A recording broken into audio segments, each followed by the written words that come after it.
Hi, I'm Sarah Thompson, and welcome back to STL TV. My guest is John William Nagel of the International Photography Hall of Fame and Museum. I wanted to, when we were talking in our earlier segment, be clear that this has been a grand opening, but the museum itself, the Hall of Fame, has been around for decades now. Yes, the organization was originally conceived in 1965.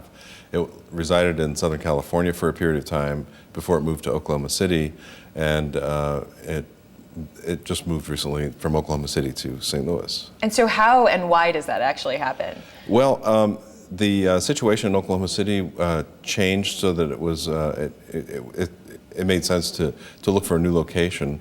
And we looked at various places around the country, but when I brought up St. Louis, since I had taught at Merrimack College for 35 years, I had a lot of knowledge about the photography atmosphere here and the audience in photography. And when we started listing the pros and cons, the board of directors felt that St. Louis was really a terrific choice. There are 14 universities with accredited programs in photography here, the largest camera club in the country. The Art Museum, of course, just built a new wing, one room of which is dedicated to photography, contemporary photography. So there's a huge active audience in St. Louis. We were warmly received by Grand Center, by Ken Kranzberg and Vincent Schamel, and we partnered with Steve Smith, who owns the Triumph Grill. And that's our location. People should know that you are actually upstairs from the Triumph Grill, right next to the Moto Museum. Right. And how do you feel being the Grand Center vibe and just that crowd right by SLU? It's a great location. Oh, it's right across the street from SLU in the Chaffetz Arena, and one of the early photo stores in St. Louis was 3456 Lindell, and we're at 3415 Olive. Really? And so we feel like we're in a neighborhood that always had an affinity to photography. So tell me a bit about your background and how you became the executive director. You said you sat on the board and you were involved, but... Right.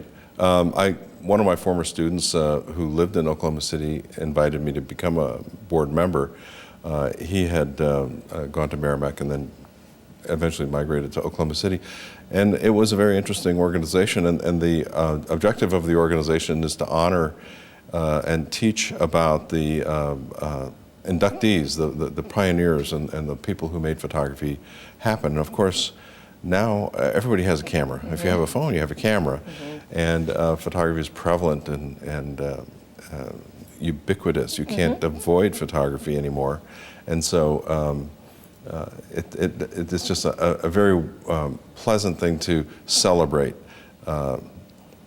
Everybody we've spoken to welcomed us. Sure. And tell me about the Kickstarter campaign. You successfully completed one, which is great. That's right. You hear a lot about one starting but not quite finishing. They're a challenge, and again, we found a warm reception to our friends who made the campaign a success. So, I want to ask you about photography as an art form. Do you feel St. Louis is a great home to artists, love of the arts here, and even with all the art festivals that take place, and I always notice at them, photography seems to be a more user-friendly is probably not the best term, but more inviting to a certain extent when you get into arts. Would you agree with that, or how do you feel sort of as an art form, photography distinguishes itself from, let's say, paintings or visual arts? Does it seem more inviting to a larger stream of people, do you think? It's a little deceptive, Sarah, because photography is so easy. I mean, you point and shoot, and anybody can do it. If you buy a camera, you're a photographer.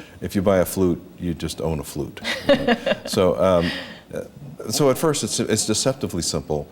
And yet, every decision that you make, how close you are to the subject, how far away, what a zoom lens or a wide angle, all the decisions that are made impinge on the quality of the photograph and talk about your decisions that are made in the making of the image, and that distinguishes your pictures from anybody else's.